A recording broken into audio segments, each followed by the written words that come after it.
What's up, everybody? Welcome to another edition of HauntScene Live. I'm your host, Johnny Bronto. With me, as always, my lovely, beautiful, amazing co-host, Melissa Luque. What's up, everybody? Welcome to HauntScene Live. Yeah, hello, Johnny. That's a nice shirt you got there. Well, thank you, Johnny. I wore a specific shirt for a reason. Why would you wear that shirt of all shirts today? Well, you know, there's a certain movie that the opening scene is in a diner. Oh, wow. Layered. Yes. Love that. If you've seen this movie, you know what I'm talking about. Yeah. If you haven't seen this movie, why haven't you seen it, first of all? And second of all, go see it, please, because it's amazing. That you're a little obsessed. Hold on, wait for it. You did it? Yes. Okay. Yes. All right. So thank you to our sponsor, Halloween Shirt Company. I'm wearing the 1-900 Pumpkins shirt. Picked this up at Spooky Empire a couple weeks ago. Amazing. But let's go ahead and give a shout out to our sponsors because we got to pay the bills. Thank you to HalloweenShirtCompany.com. Use promo code HauntScene, 15% off. We can get all the spooky shirts right there. Thank you to our haunt sponsors, Fright Nights at South Florida Fairgrounds, Woods of Terror, and Dr. Grimley's Haunted Trail. So thank you so much for the support. We do appreciate that. I'm nervous. Me too. All right. I'm excited. Let's go ahead and bring on our guest here. Thank you to Jeff Barker for joining us on the show. Welcome. Hey, guys. Hey. Is this where I'm supposed to introduce myself? Yeah, well, hold on. Okay. We're going to queue you up for that one here. But Jeff is coming to you live from Alabama right now. So he's in a whole different time zone. A little bit earlier right there. He's an hour behind. He's an hour. Hour behind or hour ahead? Hour behind. Hour behind. Yes. Yes. All right, yes. Very cool. So we're like time travelers. All right, let's do it. Let's queue it up. Let's do the elevator pitch here. We're gonna put the camera here on Jeff. Let him introduce himself here because I just want to hear him talk. Yes. There he is. Hi, I'm Jeff Barker. I'm Curry Barker's dad. There's more than that. There's more than that. There's more than that. I know that. That's it. That's all that matters, right? That's it. No way. The hottest guy on the planet. He's my son. It's cool to be here. Let's see, I identify as a screenwriter and a filmmaker, and got a couple of projects I'm directing this summer, and super stoked about it. But my son had a movie come out, and it's changing everybody's lives. It's crazy. It's called Obsession. If you haven't seen it, you should go watch it. I've seen it. Melissa here is a little obsessed with Obsession. How many times have you seen this movie? I have seen it 4 times. 4 times. That's pretty good. I plan on seeing it a 5th time because Nice. I saw it was going on digital soon. But I absolutely love it. I love everything. This will probably be your last weekend in the theater. This is our 7th weekend, and some big cities will probably keep it a little bit, but that's the end of the window. And then it goes to digital on the 30th for rental or buying. Man, and it just crossed. Like, I saw you post earlier. It's $334 million. Something like that. Lots of money. Yes. I mean, it's and then it's just now opening up in some countries, so it's tracking to be well into the 400s when it's all said and done, which is just mind blowing. Absolutely amazing. And that's really interesting. And if you haven't seen this movie yet in theaters, please go see it. It's a great film, but it's also great to see in a theater too, packed with people, because you get to see everybody's reaction. They're all screaming, they're all crying, they're all laughing together. They're almost breaking up with their girlfriends afterwards. Breaking up with their girlfriends after. I'm not saying I know that from personal experience. Women should be breaking up with their boyfriends after this movie. Yes. That's true. That too. This is true. But yes, it's such a great movie. It just it makes you feel all the emotions at once. That's what I love about this movie. Yeah. So it's so much fun. And the first time I saw it I saw lots of cuts along the way. Curry would send me different cuts, and which was exciting. But when I saw the final finished product at TIFF in Toronto, where it premiered back in September, I guess it's been a long time now. That was such an amazing atmosphere because there was like 1,200 people in this theater. It's Midnight Madness. It was the main Saturday night showing, which was the same showing that The Substance premiered at the year before. So already we're kind of like, well, they must really like it. They gave it that spot. And Curry was sitting right next to me, and my other son, Jeffrey, was sitting on the other side of me. And then my other son, Riley, we were all just there on the 3rd row. And the crowd laughed at everything that was funny. They oohed and awed and screamed, and Curry and I are just elbowing each other the whole time, like, oh my God, this is actually going to work. That's you know, awesome. I gotta admit, I look at you in the photos and things that you post. You're such like a proud dad. Like, Happy Father's Day. It's like so perfect. Happy You know, Father's that's Day. so I good. really am. You're Like so proud and it's humble. so totally Yeah. authentic. I mean, you know, I'm in the business, so you know, people probably assume I'm just promoting myself. You know, and I'm happy to promote myself, but no, I just like it's a dream come true. It's something that's been in the works for so long. I mean, Curry was always from the age of like 7, he was going to be an actor, be a director, move to Hollywood. There was never a plan B ever.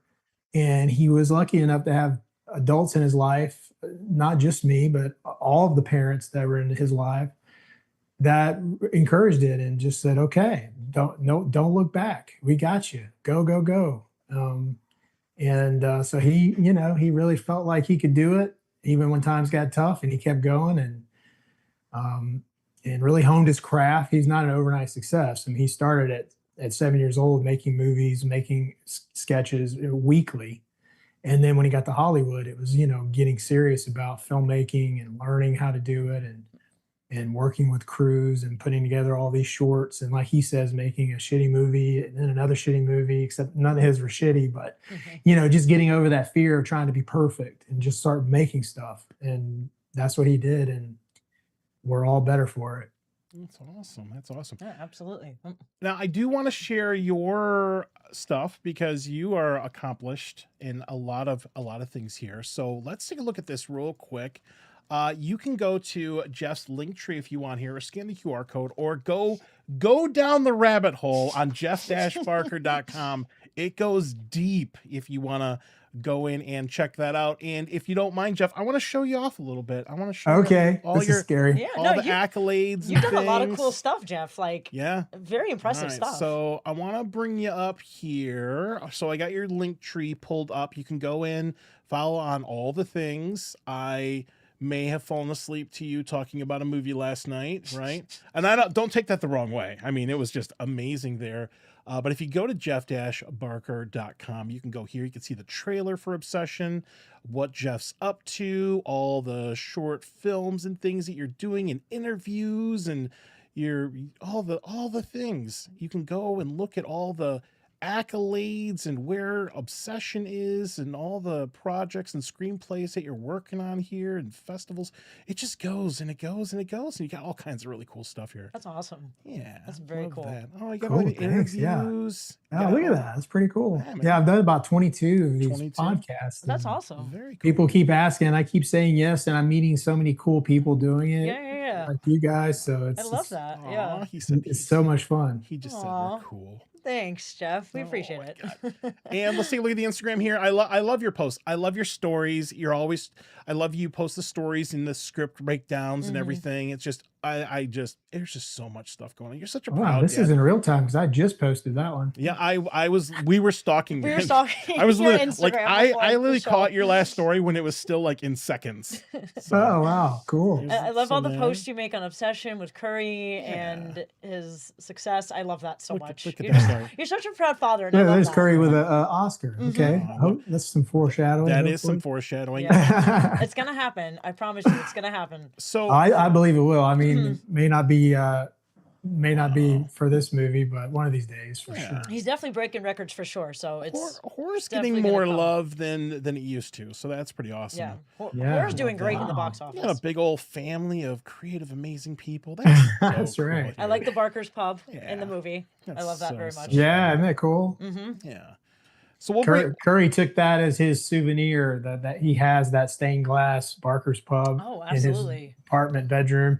And then my other son Riley, he took his big souvenir from the movie. It was Sarah's head. Oh yeah, Of course. That's a good keep. that's a good one. Yeah, that's a good Yeah, one. it's pretty gruesome, After but being- that's pretty cool. Very, very cool. Can't imagine what that thing would be worth one day. Now, one thing that I found interesting here, and I'm going to go ahead and just plead ignorance here. When we were putting the flyer together for the show, right? We had the flyer like it looks like this, right? And when I had it here originally, usually I send it off to everybody and make sure that they're okay with it and that you look, intense and amazing like that. But one thing I did when I looked at the roles there, I put it in alphabetical order, like actor, director, writer, and obviously I didn't take offense to this, but when it was sent back to me and you were like, hey, I want to make sure that I focus on this, and this, I want you to unpack that a little bit, because when you prioritize things, is that just based on like your main focus or the thing you do the most, or like how does that work when you want to be called something? Yeah, my passion is screenwriting and filmmaking. I want to be a director who makes movies that hold up a mirror, make people look at themselves and see things they may not want to see about themselves. So that's my path. Mm-hmm. And acting is fun. I love acting. I think there's so much to gain from it, but it's not my identity. Whereas writing and filmmaking is my identity. So yes, I just don't lead with that. I've been cast in 2 movies that I'm shooting this year, one in Georgia and one in Oregon. And so yeah, we'll see what comes from that. It's a lot of fun. And I love the challenge of taking on a role and trying to embody a character, but who I am and my passion is filmmaking, screenwriting. So that's what I lead with.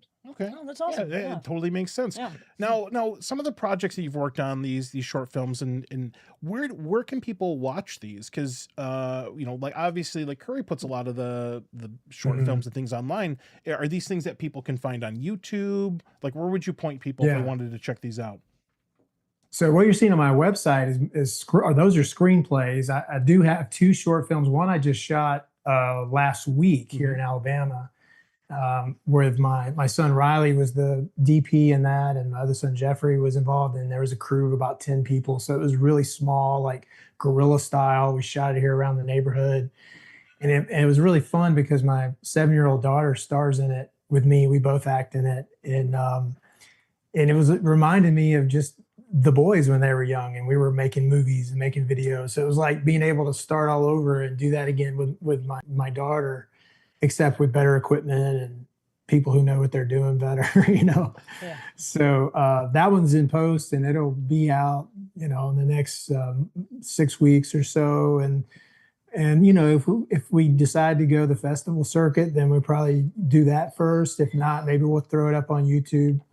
But my big short that I'm shooting in Los Angeles in August is called Medium Rare. And we have 4 production companies that are involved with that one.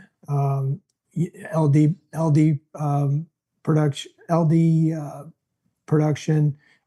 Entertainment, Mammoth Pictures, World's Fairs Pictures, and then Chuck the Movie Guy. So those are the 4 producers involved.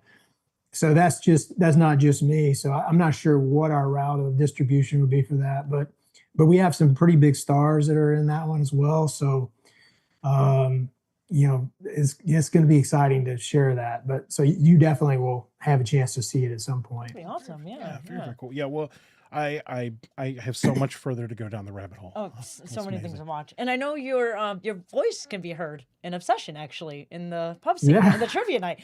I realized that. I saw that in a video on Instagram. I know I've seen the movie 4 times, but I never I never heard it. Like, you can barely hear me. Now the original, the way we shot it originally, you can hear me very well. And my lines are important because originally the whole scene was them at the table. They never left the table. Okay. And so when he's trying to talk about the cat and all the conversation that he had at the bar with Nikki and then Sarah, that's all at the table. And me being the trivia DJ, I keep interrupting. And so that's part, and he has to yell over me. But when they went up to the bar, it wasn't really as relevant. It sort of faded away as just sort of background. Mm-hmm. So that's why I'm uncredited, because it's not really important. Oh, no, you're definitely in there. And he mentions the blue genie, and there's a lot of like wish phrases in there, which is really Aladdin cool. question, and there's a question about the wishing fountain in New York. Mm-hmm. I love all those Easter eggs. I know I've seen it so many times, but I learn new things all about it all the time. So it's pretty cool. Yeah, and I'm a background actor in the music store. In that tracking shot, I'm on the drums. Oh, that's cool. Oh, that's so cool. That's very cool. I love that. So that was fun. That. Yeah. Very cool. Very cool. So I do want to unpack that a little bit more. So here's the information, but I do want to talk about the script consultant part of this. So how does this work? You're a script consultant on Obsession, obviously just blowing up like crazy. Walk me through where Curry started this, he wrote it, and then like where you came in to assist or tidy up things or afterwards, or like I don't even know how that works. So you are the man when You're it the comes to expert. scripts. Yep. Yeah. Yeah. Well, with Curry, he wrote the script, so it's all him. It's not like I was co-writing it with him or there over his shoulder. He wrote a draft, and then he would send it to me and ask for my notes, and then I give him notes. I'm not the only one giving him notes. A lot of people are that he asked. But I was there for every round, and a lot of conversations about character development and what are the character arcs, what do they want, what are some ways to improve the script as far as like addition by subtraction, which is where he created a lot of these holes in the script, not plot holes, but just holes where things were pulled out. And that's what left a lot of space for people to like draw their own conclusions about things and connect the dots, and which has led to a lot of these, really cool theories and stuff. Mm-hmm. So, with Curry, it's different because he's my son, and it's just a matter of like I'm there to help him in any way possible, and he's just being very kind to give me a credit. But in other scripts where I consult, it's more like NDA, and I can't talk about it and that sort of thing. But I'm involved as much as I need to be involved to help the writer get the script where they want it to be. Yeah, I mean, it's. I think people have sought me out for that just because of the Screenplay Lab, seeing me break down scripts and think, wow, this guy, maybe he could help me with my script. I'm doing a whole lot less of that now because I'm working on my own projects where production companies, have asked me to, basically writing assignments, to take on assignments for movies, which is a dream come true because that's like as a true working screenwriter. So I'm constantly getting emails of people asking me if I'll look at their script, and I really just can't. I mean, there's only a few hours a day, so I can't do it. Yeah, you got to do podcasts. You got to do podcasts. Like this one. I barely. Oh yeah, as an interviewee. Yeah, that's true. I do make time for that. So Good. I guess priorities. Awesome. That's awesome. Very cool. That is so awesome. That's very, very cool. Is there something that kind of sticks out to you from Obsession that was a huge change from like the earlier or like the initial draft to where it ended up, like, let's say the final shooting draft or before the movie was put out there? Oh, there's so much. I mean, this movie really, Curry was really open to doing whatever it took to make the best version possible. So it had tons of changes along the way. The first scene, the diner scene where you were talking about your shirt, that was actually a reshoot. They went in and totally redid the beginning. And, originally the first shot of the movie was really cool because it was a bookend to the final shot of the movie. When the movie ends, I'm sure everybody who's watching this has seen the movie, so I'm not worried about it. I think we have one person who's watching that has not seen the movie, but it's okay, Kira. You can get it spoiled because you should have seen it. Yeah, Kira. You should have Okay, well, I'll try to talk in code. So there the final shot is of Nikki, and then the camera goes to the floor and shows something, and then it comes upside down to the television, which is a pretty cool shot. That's where, and the credits roll on the TV. Cool. The opening shot is the opposite. It starts on the television. Then it goes down to the ground where there's something else there on the ground, which you know what that is if you've seen the movie, and then up to Bear sitting on the couch. Oh, wow. Okay. But there were problems with a couple of things. One was Curry wanted to slowly reveal the side characters. He wanted to be very narrowly focused on Bear for as long as possible. And so a lot of the early conversations take place on the phone, especially like the phone call with Ian on the way to trivia, where he says a lot of the same things he says in the diner about getting rock hard for trivia and about don't mess up our friend group and all that. But it's over the phone, and like it's just too long. It's three or 4 minutes driving down the road where he's just talking to a phone. It doesn't work cinematically. And so Curry worked real hard to figure out a way to changed that. And so that was a big change in the beginning of the movie. And then of course the ending changed because Curry had a different ending planned, and there was a lot of conversation about that. And he eventually went with the ending we have now, which is a tremendous ending. And I think one of the reasons why people love the movie and sit as the credits roll just sort of stunned, because it's just like a lot to take in the last 5 minutes. Yeah, I do like that ending very much. Yeah. So now that we're heading out of the theater, and for like 7-8 weeks, I mean, it's been a moment. When we get into an actual like home releases here, and I'm thinking like physical media, is there like a lot that's on like the cutting room floor for like deleted scenes? Is there like a Lord of the Rings special edition style obsession? Like, Or like there's the a Curry lot Barker of director's 3-hour cut. Yeah. What's coming out on digital now won't be like a director's cut or anything like that. I think they are going to release an unrated version, just from what I read. I didn't even get that from Curry. We haven't talked about that. I think I heard about that like eventually. Yeah. He texted me yesterday. It'll probably be the TIFF cut, which is just the 5 extra head smashes and a couple of extra sound effects. Oh yes, that's right. Because it was going to be NC-17 with a gurgling. Right? Yeah, I read about that. Yes. Yeah, I think the theatrical version is actually better. I think 13 head smashes was better than 19.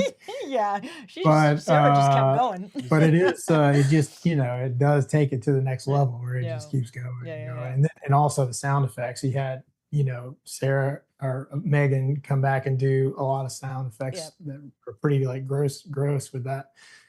But yeah, no, if there were ever to be a director's cut, there's a lot that could be added. One of my favorite things is a monologue on the way to Nikki's house, when you get a little bit of a taste of it when she was talking about how she's writing a love story, and then Bear doesn't get it, and he's like, "Oh, you mean you're writing romance novels?" And she's like, "No, it's not the same thing." And that's it.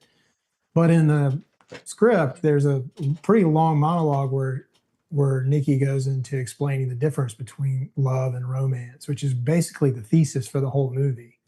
She explains that love is what you give to someone else, how you make a decision every day to take care of someone, whether it be emotionally, physically, like, in whatever way a person needs to be taken care of. Romance is more about what the person does for you, like what you get out of it. And it's very beautifully written, and Indy delivered it great, but it wasn't cut because of quality. It was cut because Curry wanted to get to the inciting incident by a certain amount of time to keep that momentum going, with the inciting incident being the breaking of the One Wish Willow. So there was a lot of choices like that if there were a director's cut would probably be added back in. Oh, that's very, very cool. I love these insights. I do too. Yeah. And I think I read the one where they're in the car and Nikki has already turned in to the other Nikki, and she has her head on the dashboard, and she's talking about her father having cancer. And you said it was a longer version. She was going into her father having cancer, but that part was cut. Like that. Yeah, I don't know. Well, I actually don't think that was. I mean, I'm not 100% sure, but I don't think that was even shot. I think just in later versions of a screenplay that got changed.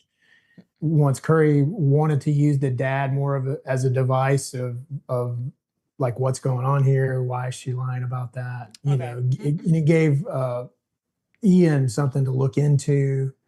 So her explaining all that up front was just sort of like too much. So I think that got cut out.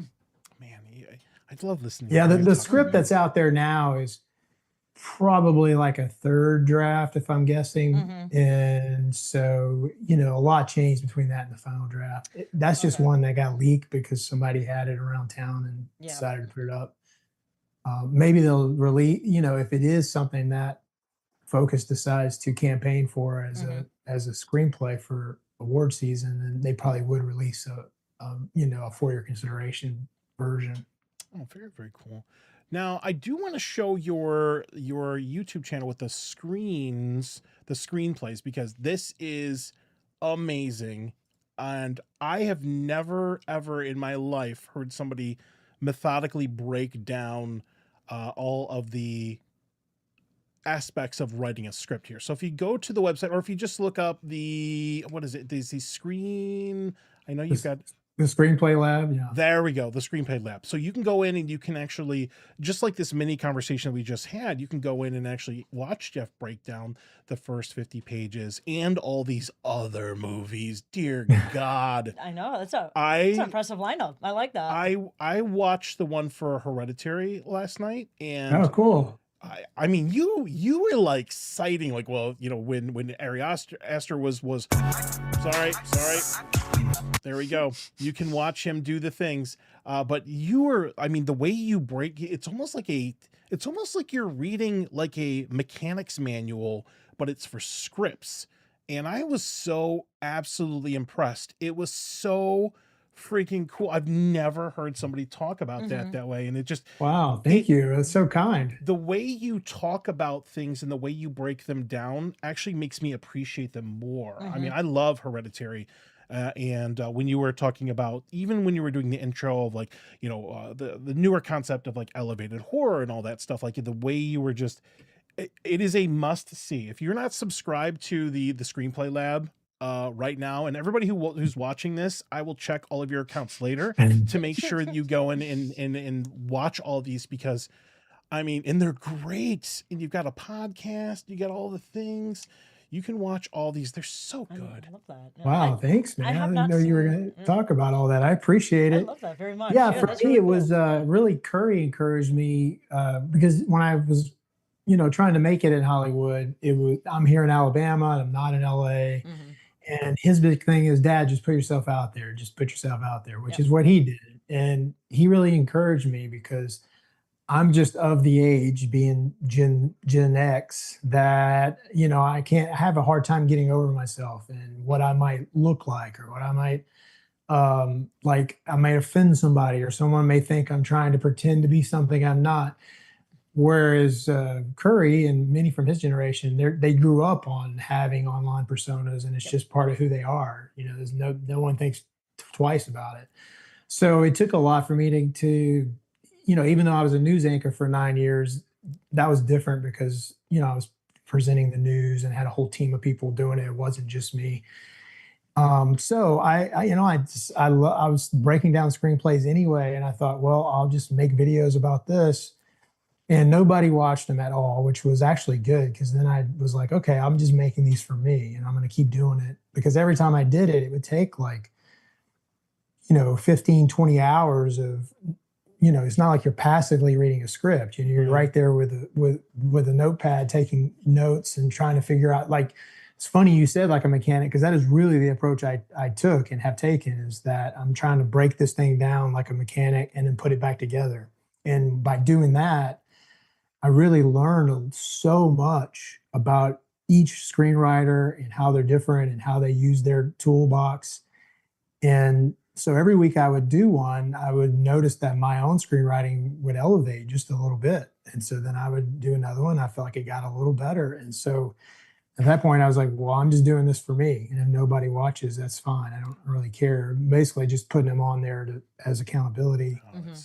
And then it did start to grow some this year. And then when Obsession hit, everybody's starting to find me, which I'm so thankful for. You know, even like the executives and the producers that have all reached out to me that I have working relationships with now. You know, it was when they found out about how I was involved with Obsession, thanks to Curry, talking about that, talking about the monologue that I wrote. And also, you know, how I helped with the script in some ways. You know, then they went and found me, and it wasn't just like, oh, well, that's just Curry's dad. It was like, you know, they started watching these screenplay breakdowns, and what they tell me is that was the deciding factor for them to actually reach out to me, to see, like you said, you know, see, okay, this guy may know what he's talking about. Let's see if he can write. And so that just really opened up a lot of doors for me. Oh, that's so good. Yeah. Here is the link again. Everybody should go in and go down the rabbit hole. And I I'll have have to do that too. Actually, I you're- have not seen you- Hereditary. You've not I seen have Hereditary? not. I haven't, but I need to see it now. If we weren't on a live show right now, I would sit you down and Yes. make you Yeah. watch it. It's I wish I had never seen Hereditary, so I could watch it again for the first time. Right. That just means I'm 'Cause looking it forward is to really it. special. Yeah. I heard yeah. it's very good. I heard it's in a theater. I mean, yeah. I didn't. We need like an anniversary re-release. Oh my It's God. got to be Yes, coming up. yes. on, I have never felt. well, I think we just passed 10 years already. I need to watch it in theaters. It needs to be It is released in like theaters. the movie makes you feel like you're in a darker place than like a somewhat Yeah. lit theater. Like it Yeah, gets you darker. need a shower. after Dark, you watch yeah, it. yeah, Yeah, It's So dirty. I really need to see it now because I know Yeah. I know Indy, who played Nikki, took reference from Hereditary and Pearl and all those other movies. Yeah. There was also references in Obsession that I actually watched other movies for, like Companion. I recently watched Companion, and I noticed yeah. Indy was wearing the pink headband and the pink shirt, the same Yeah. thing that she wore in Companion. So I watched it, and it was a very good movie. So Yeah. It's so good. It's so good. Yeah, that's that Companion's great. I really like. It's a that great one. movie. It's It's very also well a done. movie about body autonomy and Yes, toxic yeah, masculinity.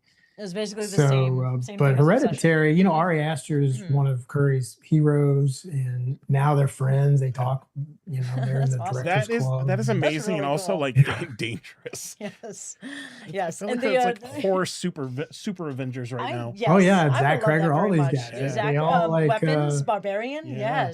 Yes. Weapons was Yeah. very good as well. Yeah, Very good he movie. does a breakdown of weapons, which is probably Yeah. which I is do. Yeah, that was a good. I love Weapons. I thought it was great. Sinners is very well done. Love Yeah, Sinners. I Yep. meant to do one on Sinners, and then other things happened, and then by then it wasn't real. I could always go back, but it just never got around to it. Started doing more. I try to catch them like when the screenplays are newer. Like I just did The Drama, which was one that just dropped, and that was a hot movie at the theaters with When A24. Zendaya and Robert Pattinson, right? Mhm. Yes. Yeah, that was a Yep. good movie. I really liked that one. Can I ask you a very quick question about the weapons script? Because this might be a little bit more fresh in your head. It's been a while, but I'll try to remember. Okay, so maybe this might jog your memory a little bit. There was one part of the movie that kind of threw me off a little bit because the first half or so of the movie is kind of a little bit ambiguous, like you don't really know where it's going. And at one point they have like the like AR-15, like the gun graphic pop up or whatever. How was that expressed in the script? Like was it something that was in the script or was it something that was like added for emphasis later? No, it's in the script, and Okay. it describes it exactly like on screen, that it's drawn in the sky. And Huh. I used to know the story behind that, why they, but it's not coming to me. I don't remember, but Yeah. it's definitely in there. That's one of those. And I think what you were feeling when you watched the movie is actually Zach Cregger's style, because he doesn't write structured in any way. Like he doesn't try to hit a 3-act structure, a 5-act structure. He doesn't really like even. I mean, he knows where he's starting, and he knows a bunch of set pieces and things are going to happen, and he knows where it's going to end up. And then he just writes, and he'll write in such a way that some of the things he writes just never see the light of day because it was like a rabbit hole that he went down that's not servicing the story. That's just his style. So, we've all been classically conditioned for certain things to happen in a movie by a certain amount of time. And we don't even know about it. It's just subconsciously. That's what feels like a movie to us. And he doesn't do that. So, but he still pulls off a great story. So it feels different when you watch a Zach Cregger movie. Even like Barbarian is almost like 2 movies. Yeah. Like when all this is happening in the house, and then he's driving down the Pacific Coast Highway or wherever he is. I think they were in another country, really. That's jarring because it really feels like such a big switch. Yeah, I did like that style of weapons. I don't think I've ever seen a horror movie in that style, like different viewpoints from the people in the movie. I don't think I've ever seen that in a horror movie before. So I really like that style. Yeah, he's yeah. really good at that. And It's like watching so different I can't wait to see Resident Evil. That's going to be Oh awesome. yes, Oh, yeah. I'm excited for that. I know that he shot a lot of that behind the main character, so it has that video game feel. Ooh, I like so that. It's like, it should be interesting to see. yeah. All right, Jeff, we got some questions for you. Ooh, Are you ready? Okay. Are you ready for these? questions? Now, one thing, we don't send the questions out ahead of time because I hope that That's no fun. I hope that you like these, you know? I think on the spot, Jeff. Yeah. All right, let's do this. Improv. I'll embarrass You got myself. This. You got this, Jeff. 10 questions. 10 questions and maybe a bonus one if we got time. All right, Jeff Barker, are you ready for this? The first question is, who bought Curry his first set of glasses, his first set of sunglasses to start I'm just kidding. It's not a real question. I mean, I might ask about that later, but I love his different glasses. he's got, I mean, I almost wore these in like tribute because he's got a lot of style. He's he got was that just style. in I love that Milan very much. this week at a fashion show, which is like, and he was dressed by one of the stylists. Yeah. And I don't even really understand it, but if something about like brands trying to get him to wear stuff, or he was like a model or something.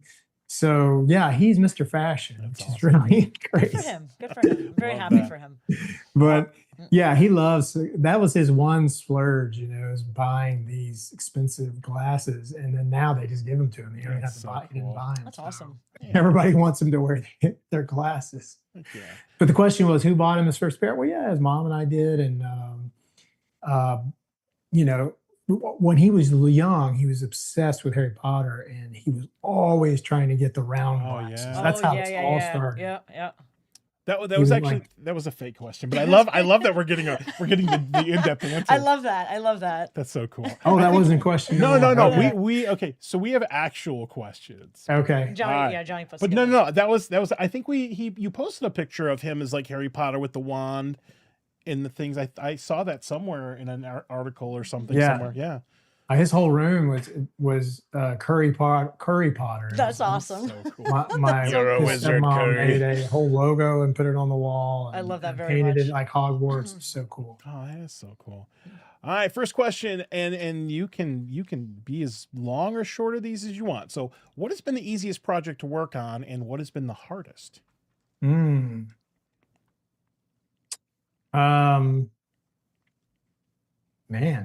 Well, I would say the easiest it would be probably my, I'm just thinking about my screenplays. The ones I wrote a screenplay called The Water Wants Her, and it's a contained world horror that takes place in a house over one night when a hurricane is coming ashore. And that one just flowed out of me so easily. I think I wrote the first draft in less than a week. Wow. And that's just the beginning process. But usually a first draft takes me a month, 6 weeks. This one was just in a week. It just flew out of me. So that was probably the easiest. The most difficult would be one that I've just so all my screenplays are like my babies, where I'm like always tinkering with them, taking them out, watering them, keeping them alive. I don't ever want to just die on the computer. The one I've changed the most over the years and have had the most difficulty with, but I think it's still got a lot of potential, is called Mrs. Claus. It's a dark horror fantasy about a very vicious and evil Santa Claus that just is like, he's a monster. And I think it's unique because he's never depicted that way. And probably with good reason, because people don't have a lot of tolerance for an evil Santa. But I think if it's done right, it works, because in this screenplay, Mrs. Claus is a young woman that he forces to be his wife, and she is the only one who can take him down. And so she has to take him down and restore justice to the North Pole. And so I would say that's been the most difficult, to just get that tone right and to get the delicate subjects in there right, because it does hit on a lot of dark stuff. Yeah. That's interesting that you asked that, because I haven't really thought about it that way. Okay, well, hopefully you like the questions. I hope so. Yeah, now I need to pull it out and work on it. Okay. All right, next one here. Is there a difference in approach when writing or directing different genres? Like, what is the hardest genre to write for or work with? I don't know I don't really feel like there's I haven't tried every genre. I mostly live in psychological horror, because that's my background. That's the family business. And but I also have written a straight drama called Bend in the River, which I love, and I call it my Oscar play, which is hyperbolic, but it just means like it's like an emotional drama, like a Manchester by the Sea type movie about a dad and his stepson that end up going on this trip because of difficulties and a death that took place. Um, and so that one is special to me. And then I've written a couple of comedies. Of course, I write humor in all my stuff, sort of like how Obsession has humor in it. It's not a horror comedy, but it just you have to have humor so that people have a chance to breathe. Like not only does it give them a chance to catch their breath, but it makes the scares and the tension in the script or in the movie even more so, because you're basically taking people up where they feel a little safe and then you're diving them back down. And that dive is what is scary. But if you just live down there, you just stay down there, you get used to it. That's like the status quo. Okay. That's also what I love about Obsession is it also has funny elements to it as well as being scary. Yeah. I love and that very anything much. but Ghost is going to be hilarious. Yes. I just saw I'm so an excited. early cut of that one. Yeah. Oh, that's so cool. I love comedy it's and so I love horror, so it's two of my favorite things put together. All right, next one here. What is a piece of advice that you were given in the past but are glad you've ignored? Well, I would just say, I mean, I come from a very practical folk. People would say, look, like I know there are people, I won't name names, people in the family, they were like, you're too old to be trying to make it in Hollywood. Like, what do you just give up on that dream. You have a good job. I was working as a psychiatric nurse practitioner. It was like, you work so hard to do that. Why are you trying to go do this other thing? And, so yeah, that I would, just how Curry never had a plan B. I also was never going to listen to that. And I'm glad I did. So things are working out. Yeah, absolutely. Good for you. All right, next one here. What is something you and a younger version of you would argue about? Man, these questions are tough. I know, right? It makes you think.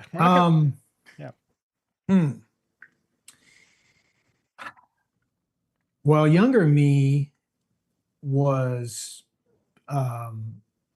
overly concerned about like being right, having all the answers, trying to present himself in a certain way.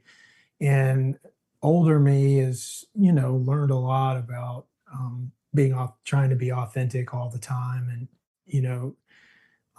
so I probably something in that area, I guess we would probably argue about. Although I think if I got to talk to younger me, I would be very kind to him and say, look, you've got a lot to learn and it's all going to work out. And you just have to go through the process. And that's not unique to me. That's just life. That's for all of us. Yeah. That's a good answer. I'm sorry. These are so tough. All right, now this is a really good one because you're the proud dad and you post the pictures and all the people and you've got I believe your daughter is making sure that people subscribe to your podcast and thing and you involve everybody, right? I love that. So what is the best way to facilitate a creative household? Yeah, for one thing, we value the arts. Like we talk about it like it's just as important as the NASDAQ or not that that's that important either, but you know what I mean? Like we never talk down about it and we appreciate other people's art and we go to plays and we go to the art festivals and we buy art and we contribute, somebody's playing a guitar at a restaurant. We send the girls up there to make sure they tip them and thank them because those people are providing art to us. And we've continued with watching movies. My daughter was watching a movie tonight. Hereditary? As I came on here. Yeah, she was watching Air Bud, the volleyball. Oh, okay. Oh, that's little the different. greatest genre. pieces of cinematic. That is amazing. Dog yes. war. Just dog playing sports. She's That's really all into you the need. Air Buds right now, which is pretty funny. Going through my letterbox is like Air Bud obsession, Air Bud football obsession, Air Bud basketball obsession. That's an interesting mix. That's very, very cool. That's awesome. Yeah, so I just think it's important to make sure that the kids in your life us know that this matters. That is not just something to do for fun. Like the arts are how we tell our story as humans and who we are and where we've come from and where we're going. I think part of the reason Obsession resonates so much is because this is the beginning of Gen Z having the platform to tell their story and interpret our shared humanity through their lens, which, every generation has their own perspective based on the things that have happened in their upbringing. And these young people had a very unique trauma that they all shared with, missing school, whether it be missing high school, missing college, being isolated, locked in their rooms, doing schoolwork on their computers, interacting with their friends almost exclusively online. This first time there's a fear that there's something outside that they can't see that is killing people and is dangerous. So that are the things that these young adults are working through, and then it's going to start to show up in the art. And Obsession is just one of the first ones, but that's what we're in store for now, and I'm here for it. Yeah, I'm here for it too. That's Same awesome. here, and support is the biggest thing too, especially now. And with young filmmakers and stuff, support is like the best way to go too. So yeah. Some of the things he said in interviews about like the state of movies and people want good movies again, and it's kind of like we hit like a little bit of a lull, so, original content. Yes. Yeah, I love the spark that we're getting here. Well, Hollywood has been on just trying its best to maintain since COVID, really, and then the strikes and all the things that have happened. It's just been one setback after another, the mergers and. But I do feel like things are really improving now, and certainly with Backrooms and Obsession, it feels like Hollywood's gotten a jolt. And it's really exciting. Oh yeah, it's definitely getting people back into cinema, and I love that very much. So and getting people talking about movies. Yeah, like it was I haven't felt the need to talk about movies in a moment, and actually, now it's just like we don't really do water cooler talk, but we get together and we talk about movies now, which is really, really cool. Love that. Next one here. So obviously you've seen a lot of scripts and you've written a lot of scripts and you've been involved. You've broken down a lot of scripts here. What is the biggest script to page transition you've ever witnessed? Like something maybe that was expressed maybe a little bit crazier or mundane, and it went the exact opposite way in a script that you've come across or written.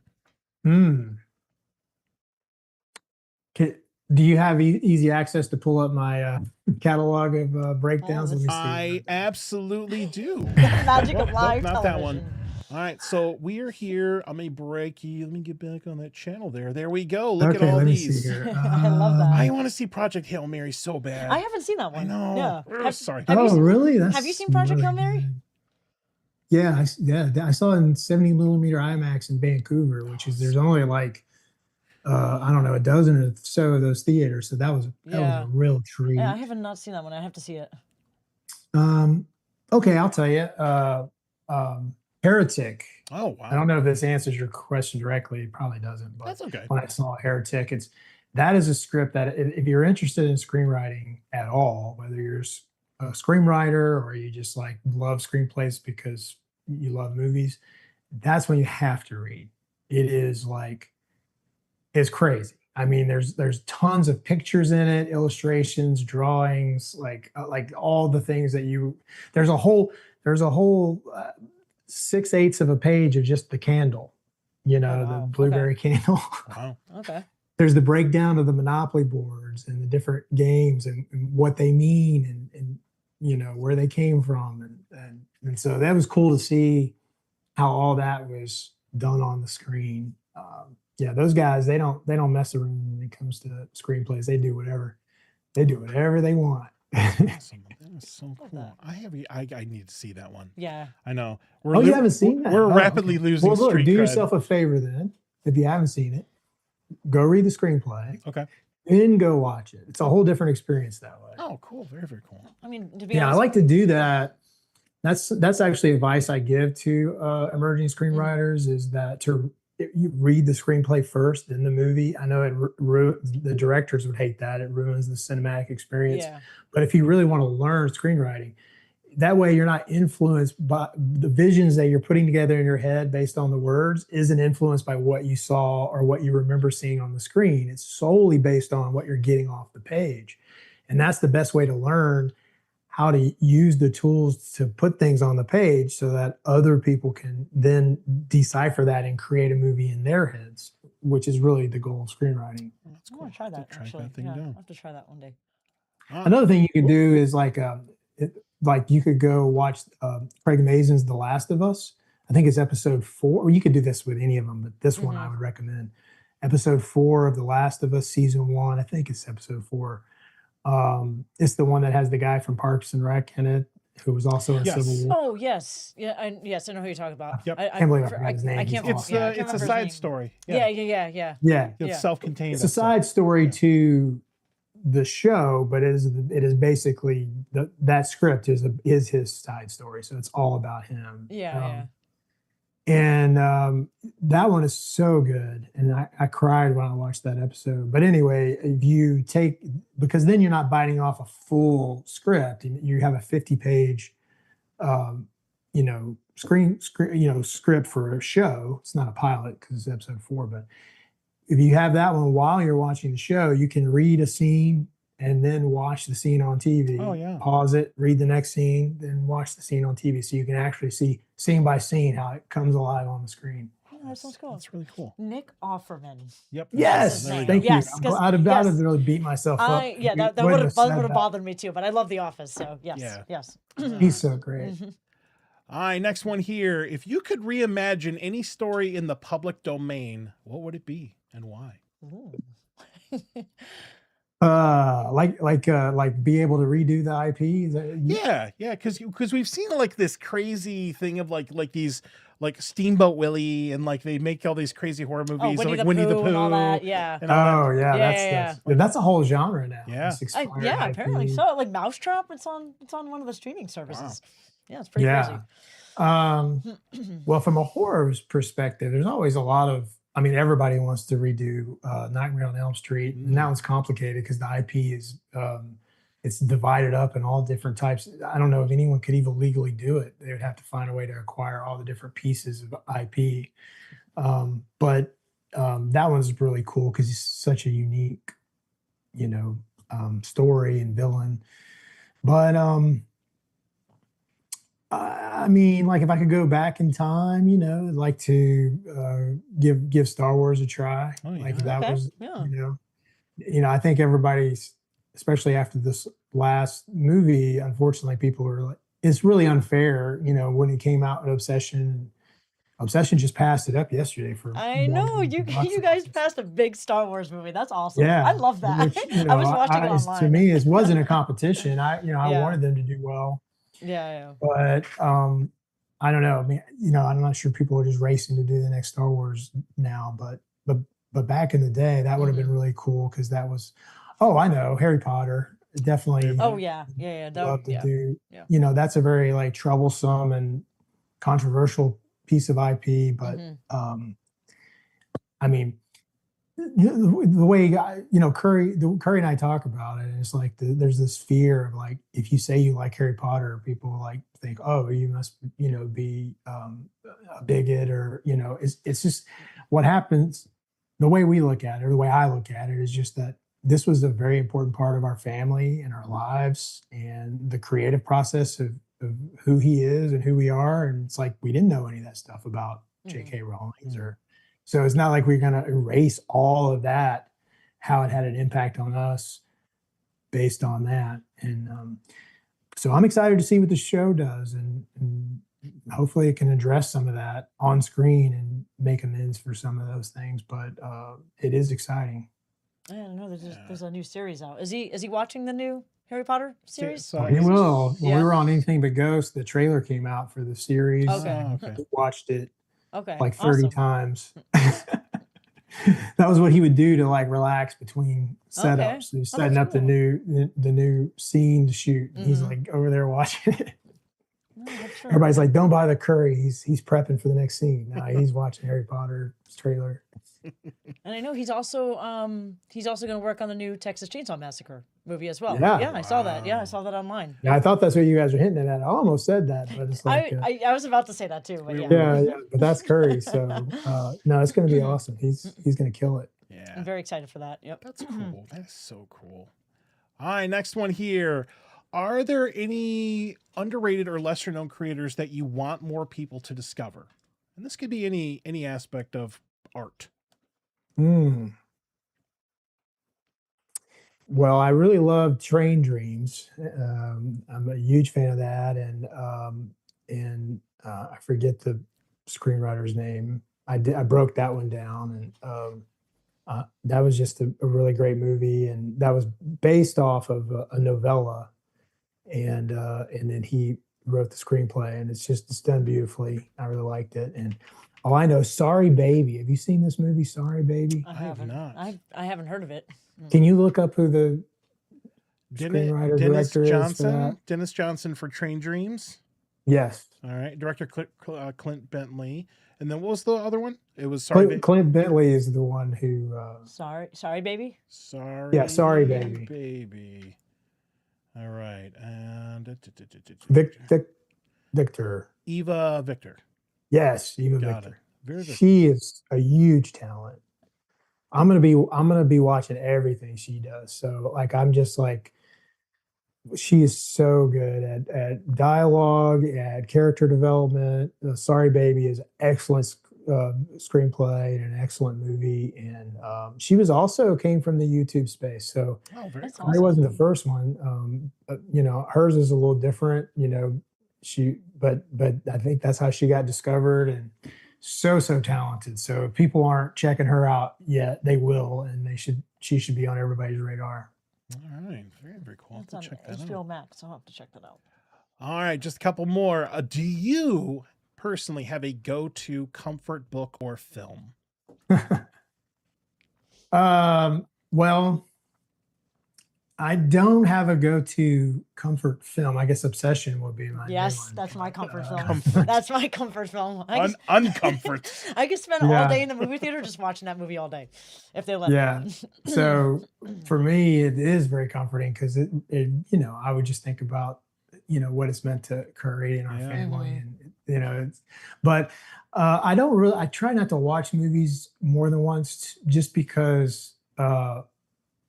Well, it's not that I try not to. It's just I have this problem where I want to see everything. So it's like if I'm watching a movie for a second time, I feel like that's 2 hours that I could be watching something new, that I could be learning from another movie or having that experience.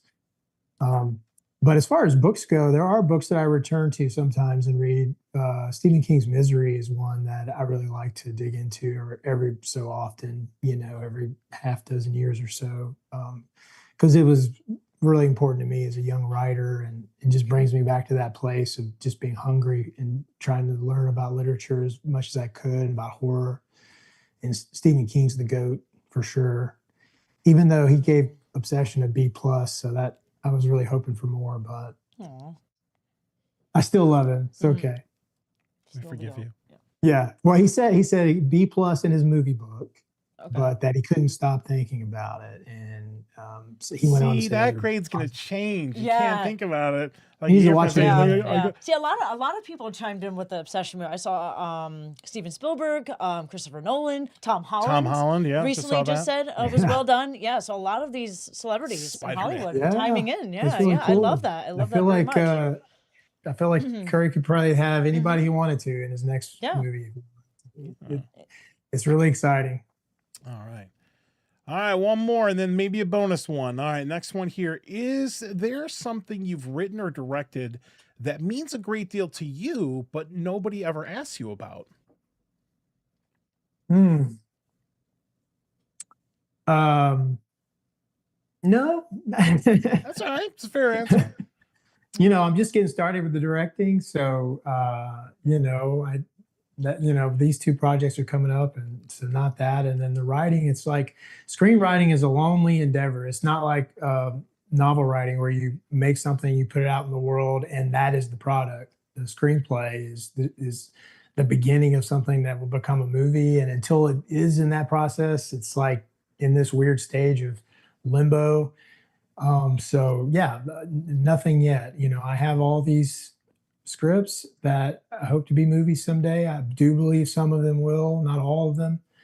And just, I don't know, excited to see how it all turns out. See, I let him down. I spelled something wrong. Aww. I had to get off. Oh, the did you? I screen. couldn't see it. There we go. Let's Did not you worry really? about it. Oh, that's why you switched over. Yeah, so let's switch over. Okay. We're gonna do one more very quick one. I think you already addressed this one here, but I do want to go back to it real quick. Let's get off that one right there. Okay. What does your script graveyard look like? What would you like to dig up? Oh, okay. Yeah, Graveyard is a one very near and dear to my heart. That's one that's won a lot of screenplay competitions and got 8s on the blacklist. And first got me attention in Hollywood. It got me my first manager, who you know we parted ways, but he still meant a lot to me. And so Gravewater is a movie about a woman who her fiance has cancer, and she will do anything that she can to try to have his cancer go away. And she starts trying to find a way to make a deal to do that, and doesn't go well. So just, you know, without giving too much of it away, it's, you know, it's definitely psychological horror. And you know, if it, you know, I do believe it'll be a movie someday. I really do. And it is getting some attention now, so I hope everybody gets to see it one day. Very cool. That'd be a lot of Awesome. fun. Well, that was 10 questions. That was it. Yeah, That was it. That was awesome. Good job, Jeff. You did Hopefully, great. like Where did later I on, win? Where did I win? you win. You can come back on the show whenever you want. Okay, Yes. yeah. I don't know Yes. what that's worth. You can fly down to Florida. You can You can may have dinner actually with us. lost something. Yes. I don't know. you can do dinner with us at Chili's. So when Medium Rare, my bigger short comes out, I'll send it to you guys, and then we can come back on and talk about Absolutely. That would be awesome. Heck yeah, Yes. I'm Thank down you very with it. that. Would much. you have me back for that? Absolutely. We'll talk about it. You can Okay, come back cool. on whenever you want, Very- Jeff. Yeah, love that. That'd be great. Okay. Thank you. I like it. Thank you for your time, and we really appreciate that. Say hi to the fam for us. Hang out on Zoom for a moment. We're gonna do our little closeout thing and talk about our show next week. But we'd love to chat with you for a moment after this because you're amazing. All right, sounds good. Thanks, guys. I appreciate I it. can breathe a little bit now. I can breathe too, actually. Yes. All right, very, very cool. That was so he's so Good. cool. It's so cool I to love talk his to. I love voice. that. I Yeah, know, I it's do very, too, very cool. actually. Yes. All right, real quick, let's wrap this thing up. Who do we have on the show next week? We have Angel. We're actually picking up Entity. our local content creator spotlight here with our buddy Angel from Screenline Society. We're going to talk about his social media and his adventures right there. And then we got a couple more focuses on some other content creators here locally. And then we're going to get into our haunt season here in July. So love that. Thank you to everybody who has watched the show. Like, subscribe, do all the things. We're HauntScene on everything. Super duper easy to find. Find all the things. If you are interested, we only got about another week or so for sponsorships of the show for the rest of the year. If you're interested, please feel free to reach out to us and we will talk about it. And thank you once again to our sponsors here, Fright Nights, Woods of Terror, Dr. Urban's Haunted Trail, and Halloween Shirt Company. And we'll have to do our shirt pictures after this. Thank you to our Patreon supporters. You're amazing. Love that. Keeping the lights on. And if you want to support us, feel free to reach out and we'll talk about the things. So that is awesome. All right. So I'm going to go decompress now. No, Sam, I'll be I'm talking about this for the rest We're of going the to be year. at Chili's and I'm just going to break down in tears. That was awesome, though. That was awesome. It was a lot of fun. I really right. enjoyed that. Yeah. So we will be back next week. We've got shows booked all the way through November. So we don't get any breaks now. But that is going to be it for us tonight. Till next time, spook easy. As always, happy haunting. Have a good night. Bye.